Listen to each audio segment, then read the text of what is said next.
Recebi o compromisso de trazer uma mensagem para consolar corações. Eu vi uma criança perguntando aí o que é uma palestra.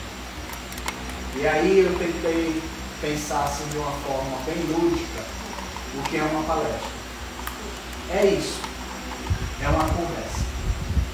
No entanto, quando a gente fala numa casa espírita ou no centro espírita de palestra, a gente espera receber orientações, instruções. A gente espera alimentar o espírito e guardar dentro do nosso coração essa mensagem para que nós possamos transportar conosco os aprendizados aqui e daí tornar isso parte da nossa vida comum. O tema que nós conversamos e alinhamos para tratar hoje é Jesus, a cura pelo amor. E por que esse tema me veio à mente? Porque hoje em dia as pessoas procuram, muitas vezes, os centros espíritas com a proposta de se curar. Curar o corpo físico, curar as questões materiais, de rotina, um problema de trabalho, uma relação dentro do lar, uma relação afetiva, resolver o problema espiritual. Mas esquece que a cura é um conjunto de fatores que se precisa constituir para se alcançar aquele objetivo final que é curar. O espírito Joana de Ângeles diz que nós temos que tratar o espírito de forma integral. E o que é essa ideia de tratar integralmente um ser? É não só cuidar das questões materiais, é cuidar também do espírito. Existe uma simbologia que se diz que mente sã, corpo são, espírito são. Um sem o outro não faz alcança o complexo propósito da cura dentro dos propósitos que nós consideramos relevantes. Mas por que Jesus é a cura pelo amor? O que Jesus nos disse durante a sua estada aqui no orbe terrestre há mais de 2000 anos, que nos dá a certeza de que Ele não curou de qualquer jeito. E a gente vai tratar 6 casos de cura. E vocês podem me citar outros tantos, porque Jesus não curou só uma pessoa, curou a multidão. E Ele não curou de qualquer forma. Ele deixou algo a mais. E não só nos deixou com a sua mensagem transformadora, a mensagem é essa, que Ele não escreveu uma única palavra. Quem escreveu foram os evangelistas, que são 4. Vocês sabiam disso? São 4 evangelistas. Alguém sabe quais são os nomes dos evangelistas? Mateus, Marcos. Como? Mateus, Marcos, Lucas e João. Perfeito. Pedro não foi evangelista.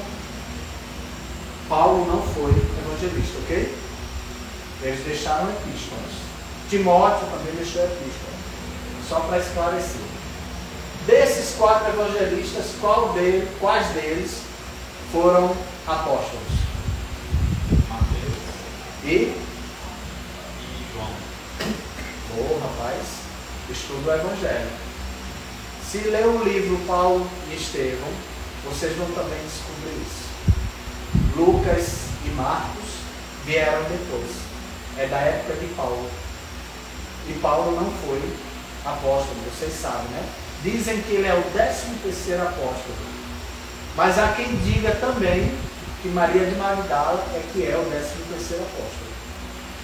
Então, homem, né, falando assim, foi Paulo.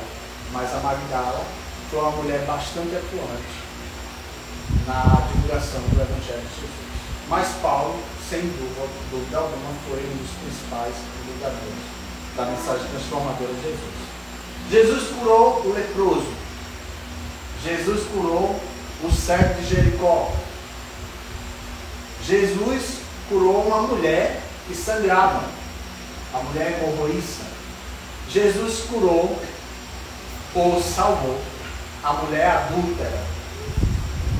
Jesus curou ou salvou Zaqueu. Jesus salvou, curou Saulo de Tarso. Eu fiz questão de destacar esses 6 casos para vocês compreenderem o que tinha mais nesse processo de cura que Jesus realizou. Segundo São Lucas, capítulo 5, versículos 12 a 14. Ele narra que Jesus estava passeando por uma determinada cidade, naquela região de Jerusalém, e um homem com lepra se aproximou dele. E ele, ao se aproximar de Jesus, pediu que ele o limpasse. Olha a expressão. Eu quero que você me limpe, Jesus. Quando a gente analisa especificamente, olhando pelo aspecto físico, a forma como este homem certamente se apresentou para Jesus, e vale destacar, quando na época de Jesus as pessoas estavam com lepra, eles tinham o seu corpo todo se deteriorando. Era uma aparência, um aspecto horrível de se olhar. Muito menos de se chegar perto e tocar. E qual foi o gesto de Jesus? Com humildade, com ternura, com amor, permitiu que este homem se aproximasse dele. Tocou no seu rosto, nas suas chagas, e disse: "Sê limpo. A tua fé te curou." Olha que coisa profunda. Ser limpo, ser purificado, como está no Evangelho. Se a gente for analisar do parâmetro da acepção propriamente dita das palavras, purificar, limpar, significa algo mais além de que pegar uma gaze, olhando especificamente para os propósitos do cuidado da saúde física, colocar um produtinho ali e limpar a sujeira que o sangue, ou que especificamente no caso da lepra, a putrefação da pele fez. Jesus entrou com a sua fala, com o ar luminoso que saiu da sua boca, no espírito, e limpou do espírito ao perispírito e finalmente ao corpo físico. Amélia Rodrigues narra algumas situações desse tipo, e ela fala que quando Jesus se aproxima de qualquer uma dessas pessoas, imediatamente há um tremor profundo no corpo da pessoa, de tal forma que ele sente a força espiritual do mestre. E essa força se expande, e é aí, conforme a fé e o desejo sincero de se mudar, de se transformar, o homem específico que estava com lepra foi curado.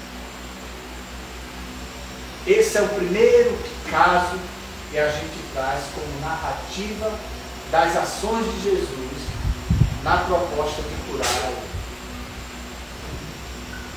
O cego de Jericó. A história do cego de Jericó, conhecido como Bartimeu, é de uma beleza profunda. No livro Pelos Caminhos de Jesus, da orientadora espiritual Amélia Rodrigues, nascida no século XIX, faleceu no ano de 1926, já no século XX, e anos depois, convidada por Joana de Ângeles, por toda a sua competência literária, pelo seu conhecimento pedagógico, que ela já era escritora no plano carnal, Joana diz: com o seu saber, vamos salvar corações, vamos ajudar espíritos a se renovar, você trazendo uma mensagem sobre Jesus. E ela faz um estudo sobre as diversas situações em que Jesus esteve com os homens e traz uma narrativa além do Evangelho sobre o que aconteceu especificamente em cada episódio. E um deles é este do cego de Jericó.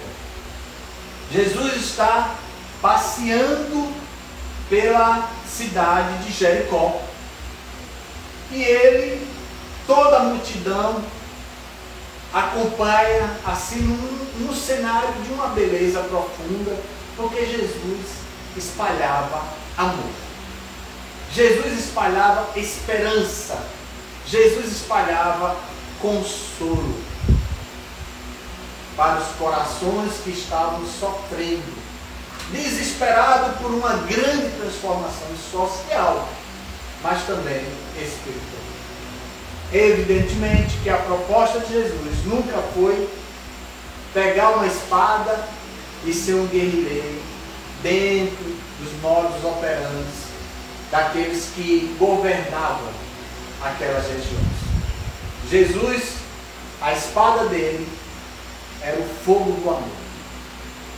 A espada de Jesus era a fé que transforma vidas, a fé que transporta montanhas.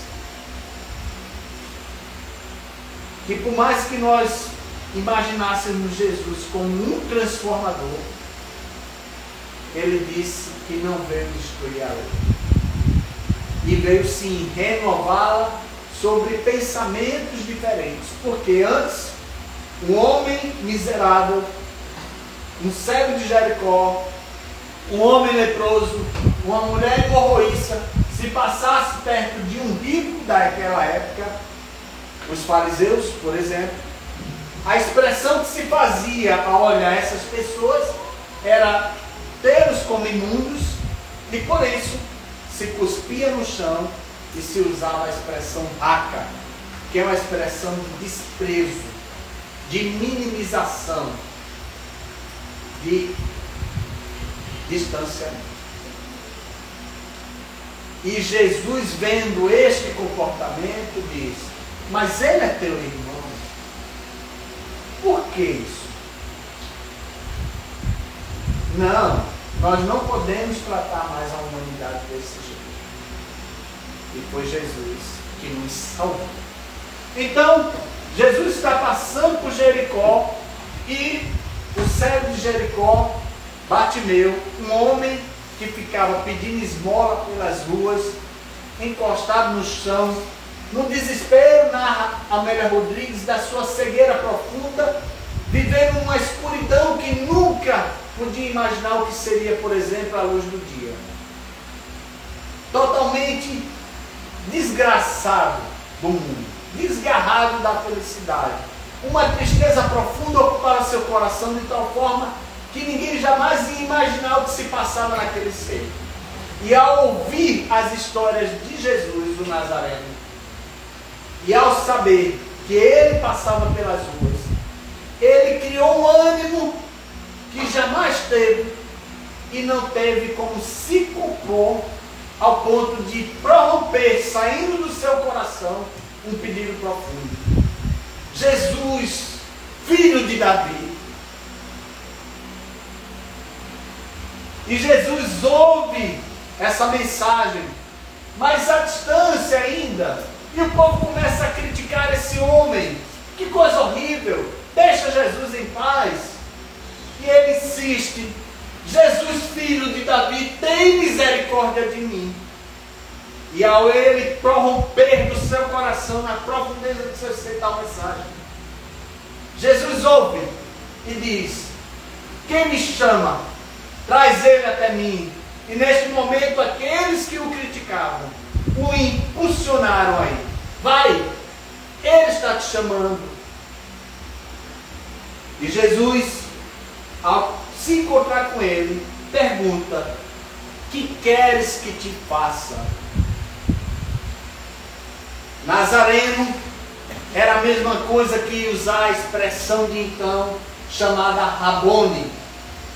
E ele disse: Rabone, quero ver.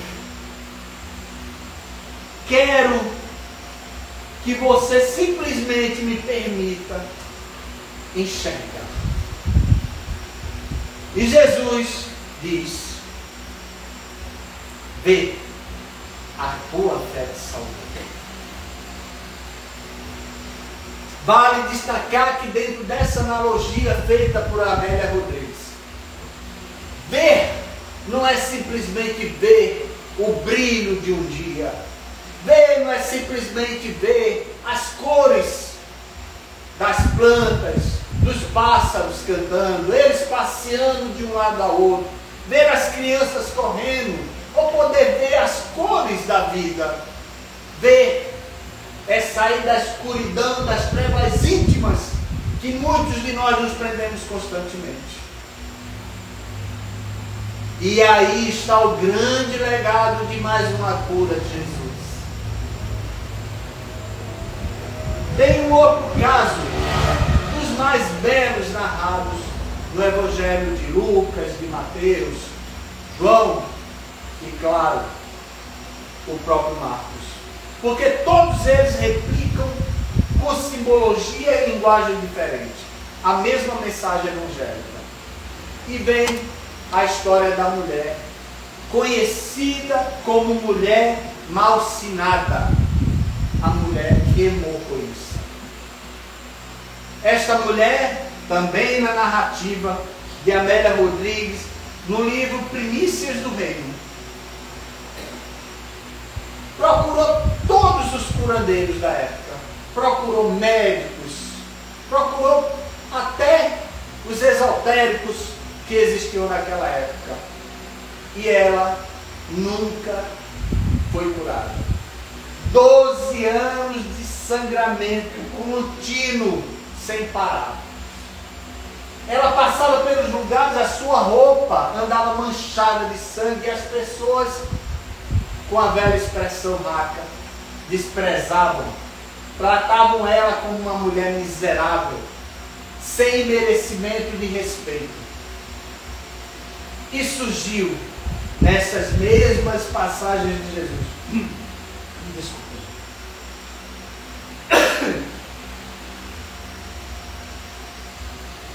Nessa mesma passagem de Jesus, essa mulher ficou sabendo que ele estava chegando e que ele, como a fonte viva da esperança, poderia curá-lo.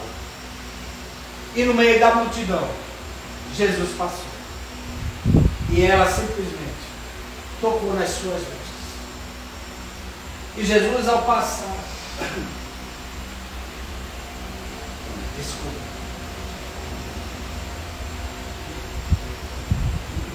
estou bem emocionado, né? E Jesus, ao passar, ele para e pergunta a Pedro: quem me tocou? Pedro: mas mestre, todos que estão aqui estão te tocando. Não, mas essa pessoa que me tocou, algo saiu de mim. Narra Amélia Rodrigues. que na hora que essa mulher toca na sua veste, um grande calafrio sobe em todo o seu corpo e imediatamente o sangramento para.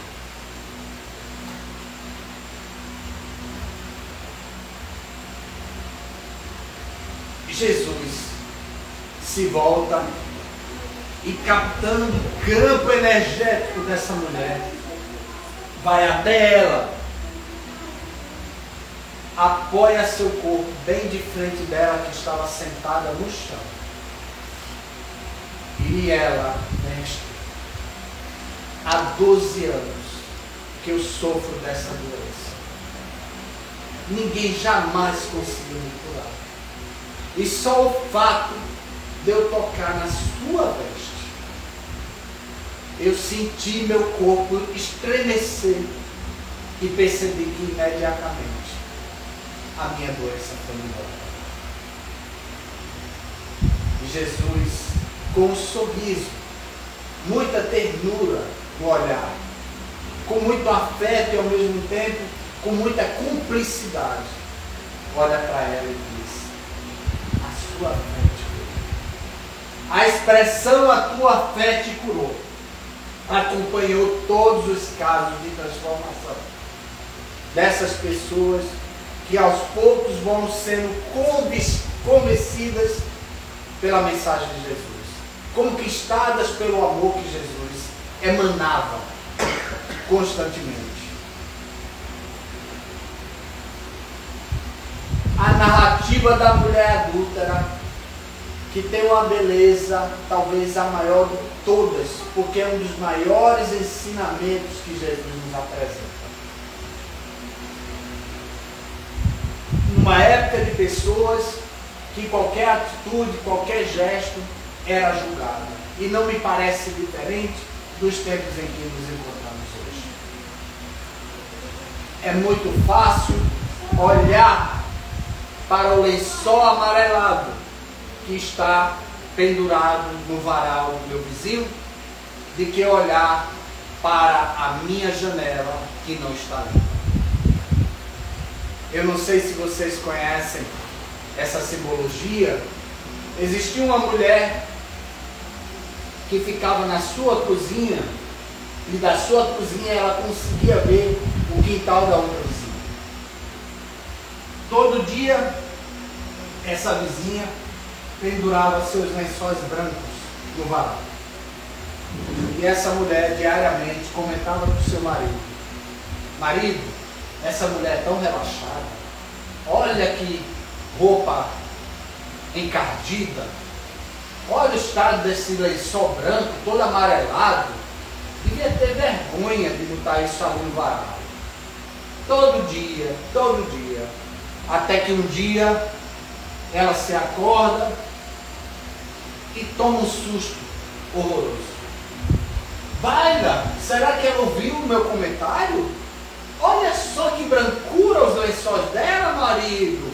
O marido olha para ela: não, mulher, é porque eu me acordei hoje mais cedo que você e decidi limpar a janela da nossa casa. Isso tem um exemplo profundo diante desse contexto que nós vamos falar.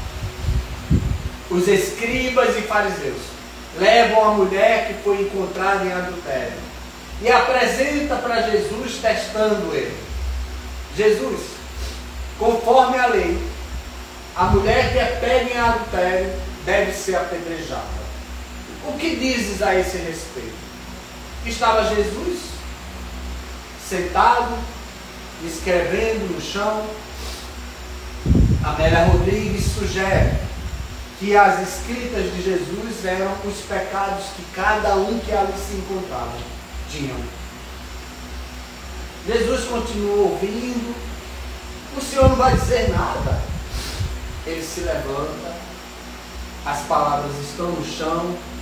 Aqueles que ali estão julgadores da mulher se veem naquelas palavras. Jesus olha para a multidão e diz: se entre vocês não tiver nenhum que tiver pecado, atire a primeira pedra.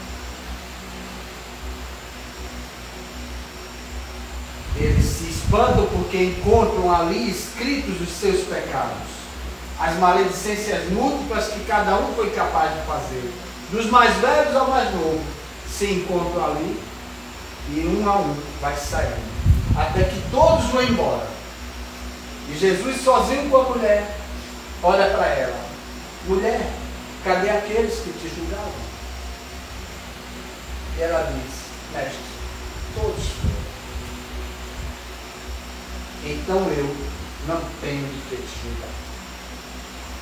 Vá e não peque mais. Dando continuidade à narrativa de Amélia Rodrigues, também no livro Pelos Caminhos do Coração, Pelos Caminhos de Jesus, desculpem. Ela narra aqui, na mesma noite que aconteceu esse episódio, esta mulher vai procurar Jesus. E Jesus a recebe com muito afeto. E ela explica toda a desorientação que passou. Ela explica que o marido, assim que casou, deu atenção para ela, mas depois ele virou para ela e ficou passando noites fora, no mundo dele, vivenciando com outras mulheres e ela ficando carente, esquecida pelo marido. Um certo homem, vizinho dela, começou a arrodear, literalmente, até que ele conseguiu levá-la para os finalmente, dentro dos propósitos que a gente sabe do adultério. E essa mulher, fragilizada, cedeu a esse capricho.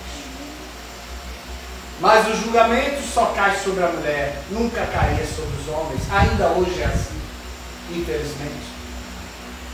Só quem erra é quem é mais frágil, literalmente falando.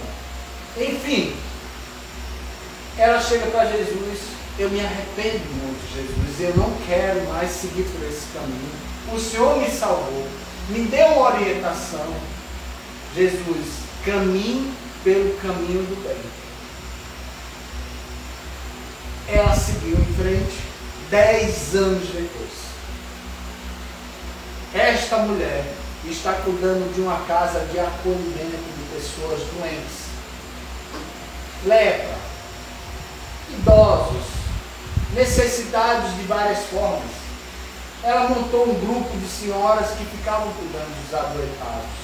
E entra pelas portas dessa casa um homem cheio de chagas no seu corpo. E este homem, sendo limpo por ela, cuidado com muito carinho e afeto, pergunta a ela: me diga uma coisa, essa casa é dos seguidores do Nazareno? É sim. Meu Deus, como eu me arrependo de não ter seguido ele anos atrás. E ele narra o acontecimento. Há 10 anos, a minha esposa foi tida como adúltera, e eu não compreendi, porque eu neguei os meus compromissos de esposo para ela. E esse Rabone, este Jesus, o Nazareno, salvou a minha esposa de apedrejamento. Esta mulher sentiu no cerne do seu coração toda aquela angústia, porque lembrou de tudo e viu que agora estava cuidando deste homem.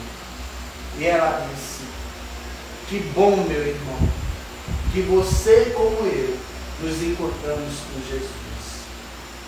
O que aconteceu no passado, vamos deixar no passado e vamos seguir em frente, servindo ao bem maior. Esta foi a grande lição moral que este homem aprendeu. Zaqueu, rico, cobrador de impostos, não se sentia satisfeito mais com a vida que tinha. E ficou sabendo que Jesus curou o tal cego em Jericó, porque Zaqueu era de Jericó. Era um homem rico, mas ele achava que podia fazer algo. E ele ficou encantado com as histórias de Jesus, um homem de estatura pequena, que dificilmente seria visto por Jesus por conta da multidão, que eram muito maiores do que ele. O que ele fez? Subiu numa árvore e de lá quando viu Jesus passando, gritou por Jesus. E Jesus ouviu e disse: Zaqueu, desce, que hoje eu irei cear em tua casa. Zaqueu desce, leva-o até seu lar.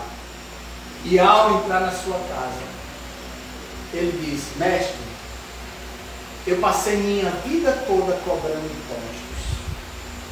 A partir de hoje, eu doarei metade de todos os meus bens. E se tiver alguém que eu exagerei nas minhas cobranças, eu vou quadruplicar devolvendo para essas pessoas. Jesus diz: eis que o perdido se achou de novo. O seu filho retorna para a sua casa, Senhor Deus. Bem-aventurado és tu, Zaqueu.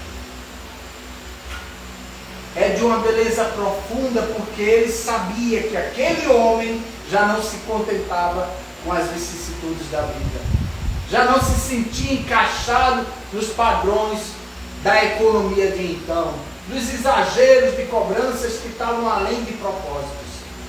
A palavra de Jesus já tinha o conquistado muito antes que ele o conhecesse pessoalmente, e ele viu que os seus objetivos tinham alcançado.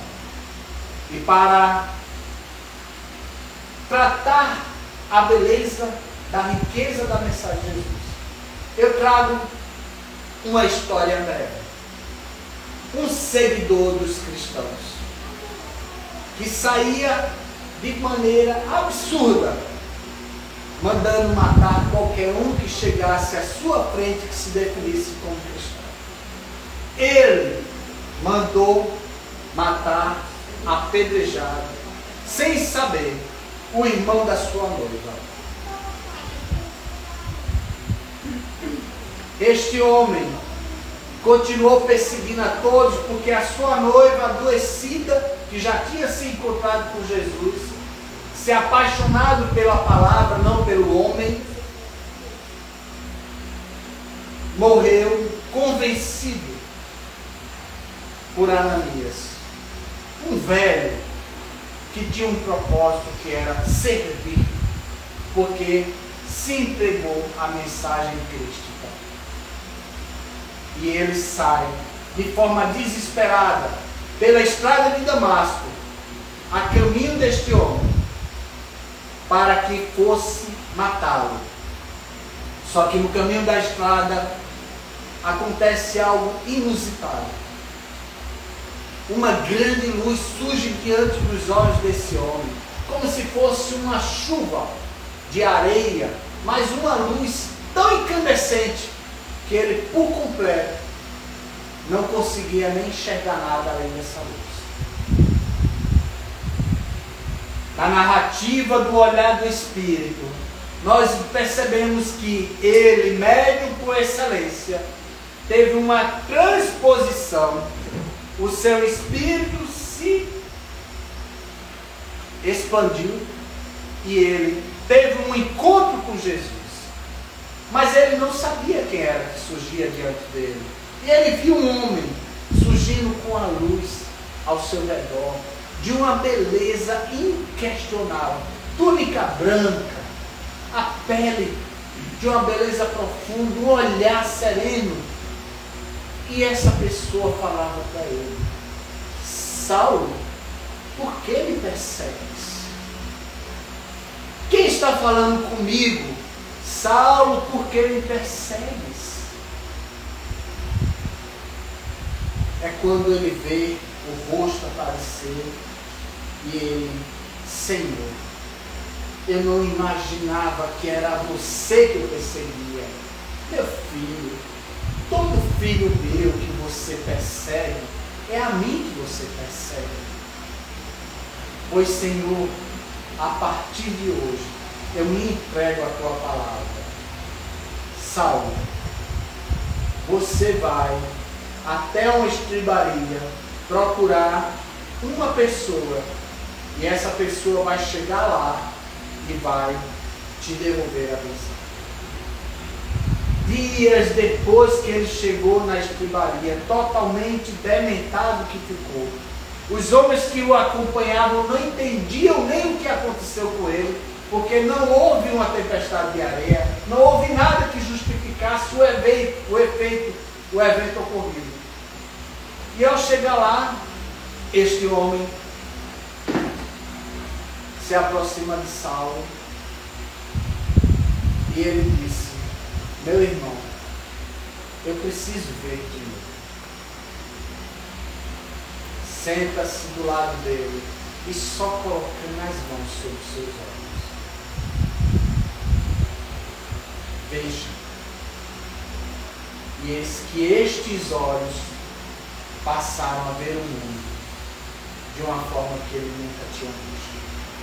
Porque foi o Rabino, Jesus de Nazaré, que o mandou voltar a ver.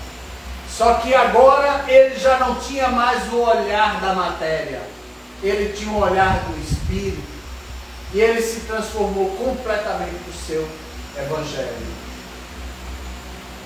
Na narrativa de Emmanuel, no livro Paulo e Estevão, que o meu amigo está lendo de novo, apaixonado que está, ele conta que a primeira providência que Saulo ainda tem foi procurar Gamaliel, o seu orientador espiritual da época em que ele ainda era do Senado. E ao chegar lá, Gamaliel entrega o Evangelho de Jesus, escrito por Mateus. O primeiro escritor das mensagens evangélicas de Jesus foi Mateus, viu, gente? Só para informar. Enfim, ao receber isso, ele lê numa rapidez tão grande que ele sente uma ânsia do Espírito de se renovar por completo. O Espírito estava acima da matéria a partir de então. E nessa história de entrega completa a Jesus, a caminhada de Saulo por alguns anos é de muito sofrimento, de muita fome, de miséria, de trabalhar para ter o pão de cada dia. E muitas vezes nem o pão tinha, porque teve que se alimentar com o que a natureza oferecia. E saiu transitando por toda a região onde Jesus esteve, e nas circundâncias, cidades circunvizinhas, levando a mensagem de Jesus. Chegou a ser apedrejado, e entendeu que merecia, porque ele o fez com o irmão da esposa dele, também conhecido como escravo Estevão. E ao final da sua trajetória, Saulo, que já não era mais Saulo, tinha se convertido em Paulo de Tarso. Paulo, nome este sugerido por Lucas, e ele, já pronto para a sua derradeira estiagem, o final da sua história, é condenado ao apedrejamento, da mesma forma que ele condenou Estevão. E ele sabia: eu mereço. As pedras começaram a alcançar seu corpo, ulcerando todo o seu ser físico, batendo no rosto, na boca, na cabeça, nos braços, no peito, todo o seu corpo sendo apedrejado. E ele sentindo cada rasgo do seu corpo, até que em determinado ponto o seu espírito se separa por completo do corpo e as dores se acabam. E quem ele que vê? Estevão, que se tornou o mentor espiritual dele na trajetória de servidor de Jesus, que o orientou com o perdão que ninguém consegue compreender, porque a matéria não entende as coisas do Espírito. E junto dele, Lívia, a sua amada noiva. E mais adiante, Gamaliel. E finalmente, Jesus, que o abraça com amor, com ternura. O amor que cura. Porque o amor que cura transforma espíritos. Amor não salva a pele das doenças. A doença é necessária para salvar o espírito muitas vezes. Nós precisamos compreender que é só se entregando à verdade que salva, que está no Evangelho de Jesus, e viver na experiência de espírito, como espíritos imortais que somos, reconhecendo que estamos transitoriamente nessa vida para as revelações do novo que está diante de nós. E o Espiritismo nos traz essa mensagem como Consolador prometido. E essa mensagem busca de nós, abrace Jesus. Mas não abrace esse Jesus que a gente vê nas fotografias. Abrace Jesus que está aqui do seu lado. O irmão que precisa do teu consolo. O irmão que precisa da tua mensagem de transformação. O irmão que precisa do teu abraço terno, verdadeiro, sincero, com amor. Um amor que sai do Espírito. Não é o amor que entra pela boca, como diz Jesus. É o amor que sai do coração. Porque o amor que sai do coração é a verdade genuína do ser. A verdade mais pura. E Jesus foi todo amor, todo caridade, todo bondade, todo justiça. E eu encerro dizendo a vocês: amem. Amem seu próximo. Perdoem. Perdoem quantas vezes necessário for. Ofereçam a outra face. A dor de uma batida de um rosto não é igual à dor de um coração sofrido. Permitam que o outro não lhe perdoe, mas continue amando genuinamente aquele que te maltratou. Seja feliz nas possibilidades do seu espírito, mas abra mão do seu tempo precioso para servir. Essa casa foi criada com esse propósito de arregimentar corações para servir a Jesus. Existem almas desesperadas esperando pelo consolo de cada um de vocês. Abracem essa casa de Jesus, esse centro denominado Maria de Nazaré, a mãe de Jesus.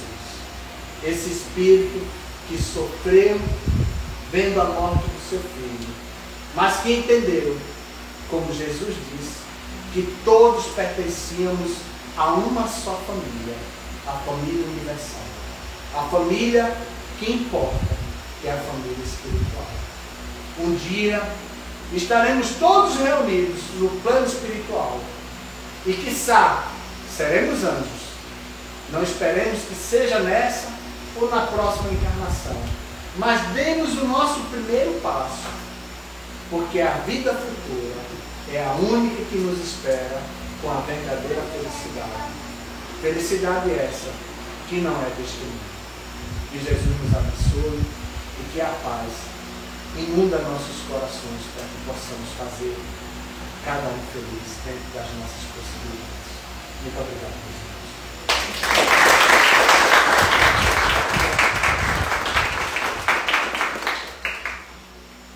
A gente ainda tem alguns minutos. Nosso amigo para perguntas? Pode sim, eu deixei justamente por isso. Alguém tem alguma dúvida? Você tem uma visão diferente sobre o caso de Lázaro, uma visão além da Bíblia. Jesus reviveu Lázaro. A gente sabe que é catalepsia, né? Que aconteceu com ele. E Jesus sabia. Então, o que ele fez só foi dizer: espírito, volta para o corpo, porque isso aqui é um problema transitório. Então, se dizem que foi morto, vivo, vivo, morto, a gente deixa, e a gente tem que entender o seguinte.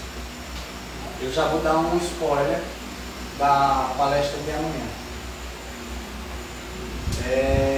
Muitas coisas que estão escritas na Bíblia foram traduzidas por homens em épocas muito distantes do que foi proposto naquela ocasião, entendeu? Então, muito que está no Evangelho retrata um cenário de época onde as palavras tinham vários sentidos, entendeu? Então, necessariamente, não foi uma morte, foi uma doença e que a ciência ainda não tinha diagnóstico para então. Mas Jesus, o precursor de tudo, que criou esse órgão, planejou tudo que nós conhecemos aqui, não ia deixar isso passar batido, né? Mas ele mostrou o seu poder, só que ele fez como Espírito, entendeu? É a mesma coisa que você aplicar um passe numa pessoa. É possível que num passe a gente consiga afastar, mesmo que temporariamente, um obsessor? Sim, mas se você não muda, o obsessor volta. Então, Lázaro, ele pode ter melhorado, mas também pode ter piorado depois e ter tido a sua morte normal porque ele não cuidou da sua saúde adequadamente, como muitos de nós fazemos muitas vezes. Entendeu? É tipo, tu tem diabetes, não pode comer doce, mas come doce, vai morrer, sabe que já está antecipando a morte. Entendeu? Tem problemas de pressão alta, não pode exagerar no sal, come um churrasco com aquelas pedronas de sal dentro. Entendeu? É a mesma coisa. Corpo, mente e Espírito Santo. É o conjunto. Entendeu? O caso de Lázaro é simples assim. Tem mais alguma pergunta? Eu vejo que você lê a Bíblia, né? Isso é legal. Os evangelhos são muito preciosos. Estude com a visão do Espírito. Vai te ajudar muito. E leia livros espíritas que retratam os fatos da época e você vai abrir muitos momentos. Principalmente os livros de Emmanuel e a série Fonte Viva.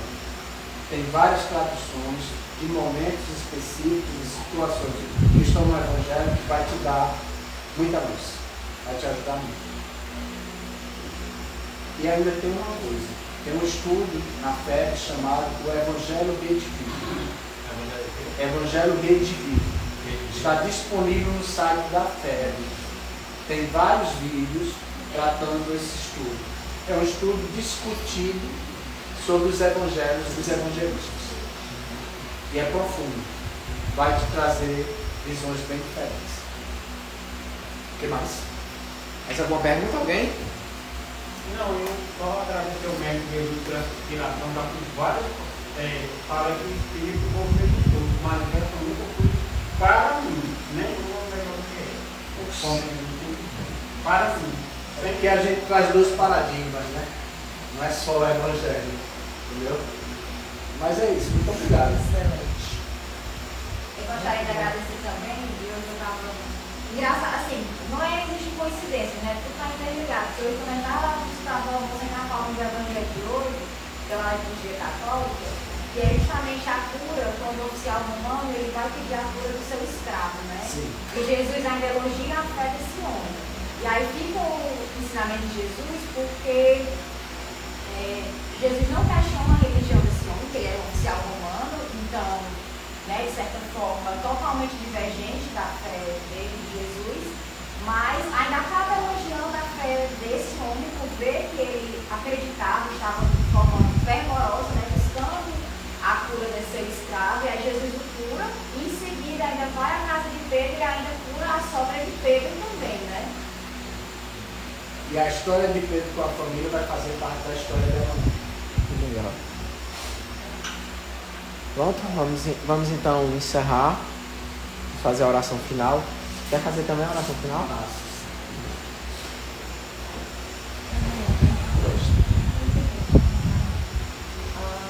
Tem como diminuir as luzes? Sim.